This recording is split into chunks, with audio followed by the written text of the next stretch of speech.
నిన్న Medchal Gowdavelli railway track పైన ఒక దారుణమైన సంఘటన అయితే చోటు చేసుకుంది. అండ్ ప్రెజెంట్ ఏంటంటే ఆ దారుణమైన సంఘటన ఏంటి అనేది ఒకసారి మనం కానీ చూసుకుంటే కృష్ణ ట్రాక్ మీద పనిచేస్తూ ఉన్నారు. 2014 నుంచి ఆయన ట్రాక్ చెకింగ్ చేసే పర్సన్గా అక్కడే పనిచేస్తూ ఉన్నారంట. అయితే నేను సండే కావడంతో ఏంటంటే భార్య ఇద్దరు పిల్లలతోని ఆ ట్రాక్ దగ్గరికి వెళ్ళడం కూడా జరిగింది. అండ్ ఆ భార్య ఏంటంటే టిఫిన్ తీసుకురావడానికి రోడ్డు మీదకి వెళ్ళడం జరిగింది. అండ్ ఆ పిల్లలు ఇద్దరు కూడా ట్రాక్ మీద ఆడుకుంటూ ఉన్నారు. అయితే నాందేడు ఎక్స్ప్రెస్ ఏదైతే వస్తూ ఉందో ఈ ఎక్స్ప్రెస్ వస్తున్నప్పుడు ఏంటంటే ఆ సౌండ్ వినపడకపోవడమా లేకపోతే ఆయన తన పనుల్లో ఉండి పిల్లల్ని పట్టించుకోకుండా ఉన్న సిచ్యువేషన్ అనమాట. పిల్లలు అసలు ఏం చేస్తున్నారు, ఆడుకుంటున్నారు లేకపోతే ఎక్కడున్నారు అనేది ఆయన పనుల్లో బిజీ అయ్యి చూసుకోలేదన్నమాట. ఇదే టైంలోనే అదే ట్రాక్ మీద నాందేడు ఎక్స్ప్రెస్ రావడం జరిగింది. అయితే వాళ్ళు ఏంటంటే వెంటనే ఇతను పక్కన ఎక్స్ప్రెస్ రావడం చూసి పిల్లల్ని కాపాడే ప్రయత్నం చేద్దామని చెప్పి ఆ ట్రాక్ మీద ఆయన పరిగెట్టి వెళ్ళడం కూడా జరిగింది.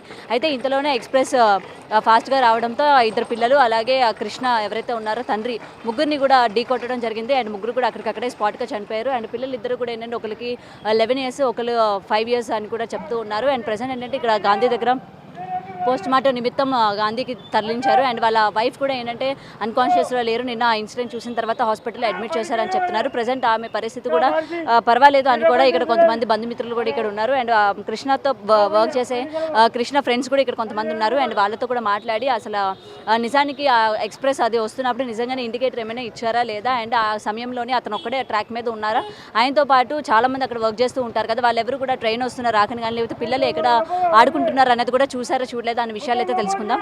అసలు కృష్ణ ఎప్పటి నుంచి 2014 నుంచి వర్క్ చేస్తున్నారు అన్నారు కదా, మీరు ఏమవుతారు కృష్ణకి? నేను బామ్మర్దిని అయితే. ఓకే.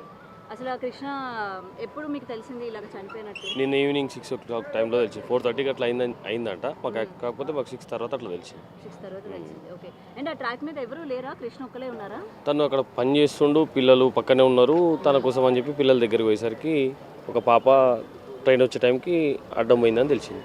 ఆ పాపను చూసి ఇంకో పాప ఆయన పిల్లల్ని కాపాడడానికి వచ్చేసరికి ముగ్గురు ఎట్ ఏ టైం చనిపోయారని చెప్పి తెలిసింది మాకు. ఓకే. సో ఒక పాపను కాపాడిపోయి ఇంకో పాప వెళ్ళింది, వీళ్ళిద్దరిని పాప ఆడుతుంది, మా అక్క ఉన్నదని చెప్పి ఆమెను చూసుకుంటా చిన్న ఆమె పోయింది పెద్ద ఆమె కోసం. ఇద్దరు సడన్గా ట్రైన్ వచ్చే టైంకి ఆయన చూసి పిల్లల్ని కాపాడదామని పోయిండు. కాకపోతే అప్పటికే టైం దగ్గరికి వచ్చేసింది సడన్గా అట్లా అయిపోయింది. అండ్ బామ్మర్ది అంటున్నారు కదా, వాళ్ళ వైఫ్ మీకు సిస్టరే కదా? అంటే చుట్టం మాకు. చుట్టం అవుతారు. ఓకే. ఇప్పుడు ఆవిడ పరిస్థితి ఎలా ఉంది, ఎక్కడుంది ఆవిడ? తను ఇంట్లోనే ఉంది. నిన్న ఈవినింగ్ నుంచి అసలు ఏం కనిపించలే. తను కూడా పర్లేదు బాగానే ఉంది కానీ ఇంట్లోనే ఉంది తను. ఓకే. మీరు ఏమవుతారు కృష్ణ గారికి? తమ్ముడిని. సొంత తమ్ముడా? పెద్దనాన్న కొడుకు. ఓకే. సో ఇంతకు ముందు అంటే నార్మల్గా ఇన్సిడెంట్ తర్వాత మీరు కృష్ణ గారిని ఎప్పుడు చూసారు? గత ఇన్ని ఇయర్స్ నుంచి? 3 days బ్యాక్ చూసాం. 3 days బ్యాక్ చూసారు. పెద్ద కూతురిది బర్త్డే ఉండే, బర్త్డేకి రాలేదు, కలిసాం అంతే. కలిసారు. ఓకే.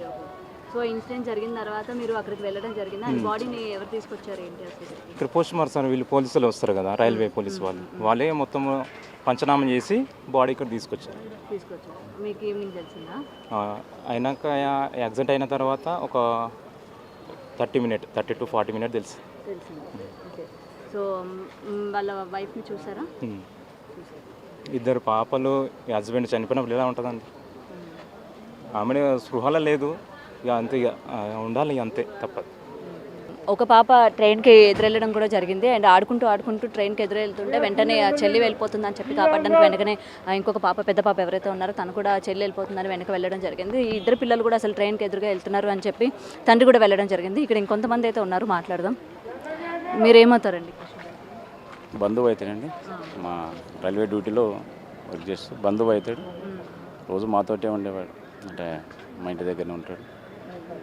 అలా సొంతం తూప్రాన్ మండల్, మెదక్ డిస్టిక్ అయినా మేడ్చల్లో చాలా రోజుల నుంచి, దాదాపు 2013 నుంచి జాబ్ ఎక్కడి నుంచి మా దగ్గరనే ఉంటున్నాడు. సొంత దగ్గర మా తమ్ముళ్ళు వాళ్ళంతా ఒక దగ్గర జాబ్ చేస్తారు. ఆ విధంగా జరిగిపోయింది. అతనితో పాటు ఇంకెవరు లేరా అండి ఆ రోజు తోడుగా వర్క్ చేయడానికి? సండే అవ్వడం వల్ల లేదండి. యాక్చువల్గా ఈయన కీమెన్ అంటే ట్రాక్ ఇన్స్పెక్షన్ చేయడానికి ఉంటుంది. ఆ ట్రాక్ ఇన్స్పెక్షన్ అంటే దాదాపు అక్కడ 6 kilometers తిరగవలసి వస్తుంటుంది.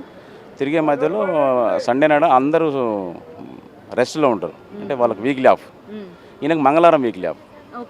ఈ మంగళవారం వీక్లీ ఆఫ్ తోటి ఈయన జాబ్ చేసుకుంటుండు. నేను సండే కావడంతో పిల్లలు మధ్యాహ్నం టిఫిన్ తీసుకొని వచ్చారు. ఈయన అక్కడ వర్క్ చేస్తుండు. వస్తూ ఉంటే ఆమె వెనుక వస్తుంది, వీళ్ళు పిల్లలు ముందు వచ్చారు. నాన్నని చూసే వరకల్లా ఒకటేసారిగా నాన్న అని చెప్పి చిన్న పాప అల్లారు ముద్దుగా చూసుకుంటాడు తండ్రి. ఆమె ముందుకి అంటే ట్రాక్లో దిగింది, తండ్రి దగ్గర కురుకుతుంటే వెనక పెద్ద పాప ఉరికి వస్తుంది. ఆమె తీసుకోవడానికి. ఆల్రెడీ అక్కడ నుంచి ట్రైన్ వస్తుంది. ఆ ట్రైన్ చూసి ఇంకా పరిగెత్తింది. ఈయన చూసి వెళ్ళి చిన్న పాపను పట్టుకున్నాడు. పట్టుకొని సైడ్కి ఇలా పడైపోయేలోపే ట్రైన్ వచ్చి కొట్టింది. ముగ్గురిని ఒకటేసారి కొట్టేసింది. సో అంటే అటు సైడ్ ట్రైన్ వస్తుందా ఆయన ఏదైతే కాపాడాలి నిజామాబాద్ నుంచి సికింద్రాబాద్ ట్రైన్ వస్తుంది. ఆ ట్రైన్ వచ్చేసి రాయలసీమ ఎక్స్ప్రెస్. అది కామారెడ్డి వెళ్ళిందంటే డైరెక్ట్ సికింద్రాబాద్ని ఆగుతుంది. మినిమం 120, 110 స్పీడ్ తోటి వెళ్తుంది. అది అక్కడ నాన్ స్టాప్. అది అక్కడ మేడ్చల్ కానీ ఎక్కడ నాన్ స్టాప్ లేదు అది. ఇప్పుడు నార్మల్గా మనకి ట్రాక్ మీద ఎవరైనా ఉన్నారంటే ఇండికేట్స్ ఇస్తూ ఉంటారు కదా నార్మల్గా. అంటే దానికి బిఫోర్ ½ కిలోమీటర్ ముందు ఒక కర్వ్ ఉంది అక్కడ. ట్రైన్ కర్వ్ ఉంది దగ్గర. అంటే ఆ స్పీడ్ తోటి ఆ కర్వ్ కనిపించదు. దగ్గరకు వచ్చేస్తే ట్రైన్ దగ్గరలో ఉంది కర్వ్. మేడ్చల్ నుంచి చేయలేరు. అది కంట్రోల్ కాలేని పరిస్థితి ట్రైన్ గిట్లా. అందుకే ఇన్సిడెంట్ జరిగింది. వాళ్ళ వైఫ్ ఇంటి దగ్గర తీసుకున్నాము. ఆమె అన్కాన్షియస్లో ఉంది. అసలు ఆమె తల్లి అంటే కళ్ళ ముందట తల్లి, 2 పిల్లలు, భర్త అంటే చిన్న పాప అయితే మరీ కొట్టుకుంది. ఒక 5-10 నిమిషాలు తీసుకొచ్చి ప్లాట్ఫామ్ మీద వేసుకొని చేయిలో పట్టుకుని ఆమె కొట్టుకుంది. ఆమె చేయిలనే ప్రాణం పోయింది. అన్నీ కొంచెం డిప్రెషన్లో ఉంది, అన్కాన్షియస్లో ఉంది. హాస్పిటల్ చూపిస్తున్నాం. ఇప్పుడు పోస్ట్ మార్టం తర్వాత తీసుకెళ్ళి అన్ని ధన సంస్కారాలు చేస్తాం. సొంతూరు తీసుకెళ్తాం. రైల్వే ఆఫీసర్స్ అంత రైల్వే ఆఫీసర్స్ వచ్చారు. పోలీస్ సిబ్బంది వచ్చింది, జీఆర్పీ వచ్చింది, సిఆర్పిఎఫ్ వచ్చింది. ఆధారం డెఫినెట్గా చూస్తారు. ఆమెకు ఉద్యోగపరంగా చూస్తారు. ప్లస్ ఆమెకు గ్రాడ్యుయేట్స్ ఏమేమి రావాలో సెటిల్మెంట్స్ అంతా టోటల్గా చూస్తారు. అలా స్టాఫ్ గిట్లా మనిషికి ఇంత తోచిన సాయం చేసి ఆ ఫ్యామిలీని అంటే జరిగిన నష్టం దాన్ని పూడ్చలేక ఆర్థికంగా ఆదుకుందామని చెప్పి వాళ్ళ స్టాఫ్ అంతా డివిజన్ నుంచి మొదలు పెడితే ప్రతి ఒక్కరు కొద్ది సాయం చేసి ఫ్యామిలీకి అండగా నిలబడతా ఉన్నారు ఈరోజు.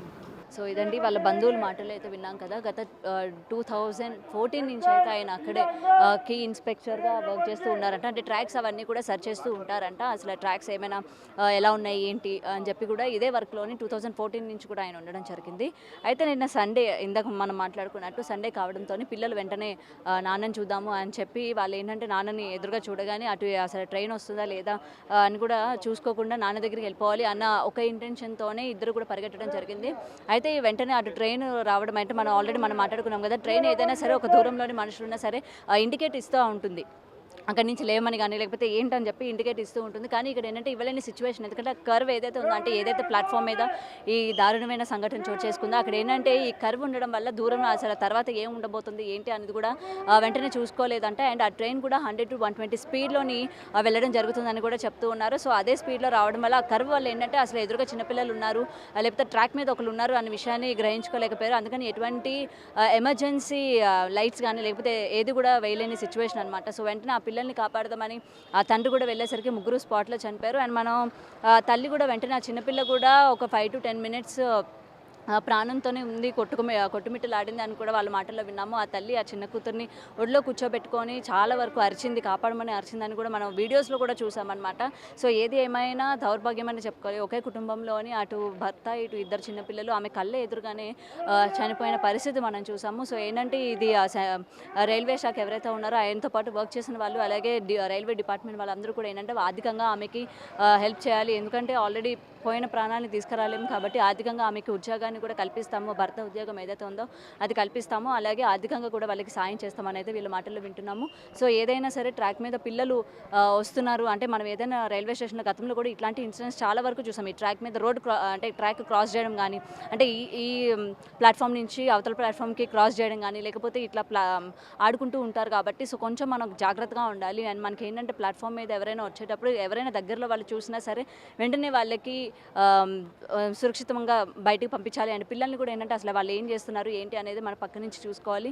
తల్లిదండ్రులు చాలా జాగ్రత్తగా ఉండాలి. ఎందుకంటే ఎప్పుడు ఎటువంటి పరిస్థితులు ఏర్పడితే మనకు తెలియదు కాబట్టి చాలా జాగ్రత్తగా ఉండాలని అయితే చెప్పడం జరుగుతుంది అనమాట. కెమెరామెన్ కృష్ణతో గౌతమి రిపోర్టింగ్, హైదరాబాద్.